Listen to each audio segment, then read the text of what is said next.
Justice League of America's Vibe #1, written by Jeff Johns and Andrew Kreisberg, art by Pete Woods. So in between Justice League 17 and Justice League of America #1, this story happens where we are set 5 years ago, Detroit, Michigan. A group of brothers named Armando, Cisco, and Dante are just walking down the street.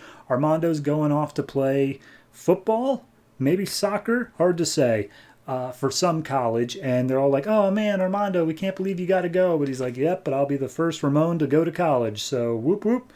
So at that point, they're making their way down the street, and then an alleyway off to the side of them, a bright light appears, and Cisco gets caught right on the edge of a portal of a boom tube. Like, it splits him right in half.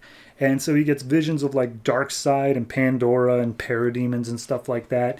And immediately Armando jumps in trying to pull Cisco out of the way as a parademon comes through. And he gets Cisco out, but the parademon attacks Armando and kills him. And that was the first confirmed killing of Darkseid's invasion, was Armando. So, you know, Justice League having blah blah. It's been 5 years since. It's the anniversary. And we see that Cisco is now working at pretty much a Best Buy, and he's watching this on the TV, and a customer comes up being like, "Hey, can you tell me which of these cameras is good?" And Cisco's like, "Yeah, sure, try this one." And he takes a picture of Cisco, like, by surprise as, like, a test of the camera, and it all comes out super blurry, and he's like, "Screw it, I'll just buy online." So then Dante shows up, and he's like, "Hey, Cisco, I just came by to say hi to my baby bro." And Cisco's like, "Yeah, it just so happens to also be payday. What do you want?" And he's like, "Oh, well, I mean, if you're saying you just got paid, then maybe we should." And he's like, "Don't even talk about it." And we see, I'm assuming after work, Cisco and Dante getting some burgers. And it turns out Dante wants to go down to casino and basically gamble away the paycheck, because one time, way long ago, they tripled it. And since then, they've lost every single time. And he says, like, "I'm saving this money up to go to college. I want to follow in Armando's footsteps." And Dante tells him, like, "That's a sucker's bet. Nobody needs college anymore. Like, just go out and get a good job." And he's like, "Yeah, okay, sure." So then he asks Dante why he didn't come to the ceremony today, I guess honoring the people who died in the Darkseid invasion. And Dante's like, "I was busy. I don't want to go. What do you want from me?" And he says how disappointed his dad was that Dante didn't show up. And tells him, like, "It wasn't your fault, Dante. That thing is what killed Armando, not you." And Dante gets all pissed, and he's like, "Yeah, whatever, bye." So he storms off. And then as Cisco's walking away, he gets spotted by an Argus vehicle who stops him, and he's like, "Hey, I'm Agent Dale Gunn. I'm with Argus. Get in the car." And he's like, "I'm not getting in your creepy car, man." And he's like, "Oh, well, how about this? I can give you justice." And he's like, "What? What did I do to you?" And he's like, No, justice for, like, your brother." And he's like, "Oh, okay, sure." So he gets in the car. He reintroduces himself. He's like, "Argus, we deal with superhuman threats.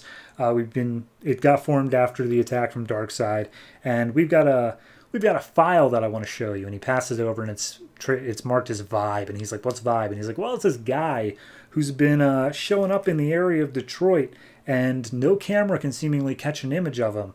But he's definitely been around." And he's like, "Well, I don't know anything about that." And he's like, "Right, yeah, sure.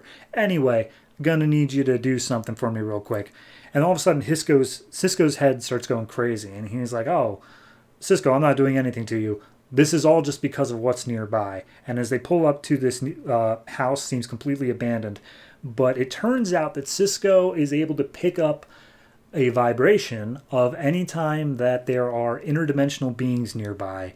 And it just so happens that in this house is a parademon, and he, like, uses his powers to see inside the house. He sees the parademon, and as soon as it's recognized, it busts out and starts attacking all the Argus agents. But then Cisco's like, "Well, now hold on.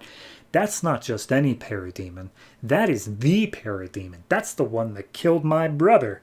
And immediately it starts attacking Argus agents, and Dale Gunn's like, "Hey, look, we've been analyzing you. We think you have more power than you know how to control. So we just need you to focus right now and aim that power at the parademon. Okay, can you do that, kid?" And he's like, And then all of a sudden the parademon's about to drop a car on Cisco.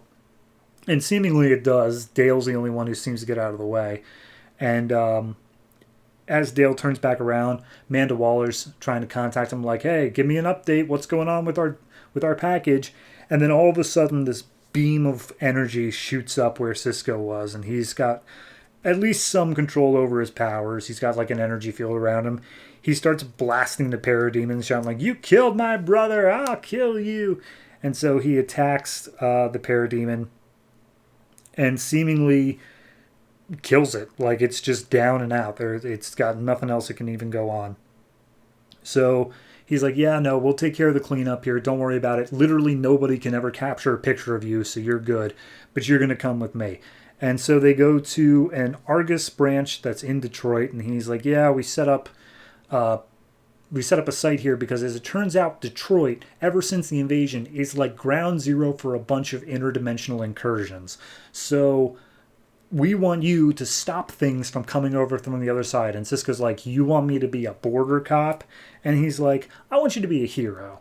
Okay? So I want you to, there's something else coming. We don't know if it's more dark side stuff or if it's even worse, but we've been analyzing, we know something else is coming. And so we need you to do it. So starting tomorrow, not only are you Vibe, but you're also going to be part of a team, the Justice League of America." And so at that point, he goes off. He's now got his costume. And Waller's like, "Okay, can you get him to completely control his powers by like tomorrow? Because A, that's when the team's going to be happening. And B, we need him to control his powers." And Gunn's like, "I mean, I'll do what I can." So Cisco goes home and he immediately tells Dante all about it. He's not worried about the secret identity at all. But then we cut back to the Argus thing. And basically, we just break down that they have a pod waiting for Vibe if he doesn't work out. And not only do they have a pod for him, they have pods for like a bunch of different metahumans. And they are filled. Like, there's pods for, all the names are hidden, but you can see the things inside of it. And some of them are some pretty deep dives. There is one that's marked Gypsy that is given some special attention, so we'll see where that comes up. However, they do say that the inevitable is going to happen because in one of these pods, and very securely locked away, is Darkseid's daughter, and they know that he'll be back for her. So that's happening in this book. Honestly, didn't expect it to be in Vibe of all things, but hey, whatever. I mean, it's a solid. It introduces the character. It gives a vague idea of his power set, basic energy manipulation along with interdimensional crap. And then it's also setting up for Justice League of America. I think it's a solid enough issue. I don't see any real problems with it. The only issue is that it is such a minor character. They're going to be fighting uphill the whole time. If they want to do anything important in this book, they got to convince people to read it. And frankly, it just from this one issue, it doesn't feel like it's quite there. The last page is the only thing that sells it as like, no, you need to be reading this, but I just don't think it's enough. So, ignoring the marketing perspective, I'm going to go ahead and give this one I'll give it a flat 7. It's good. I don't really have any qualms about it, but it is still by far the strangest title to come out of like, you should be pumped for this. And all I have to say is, should I?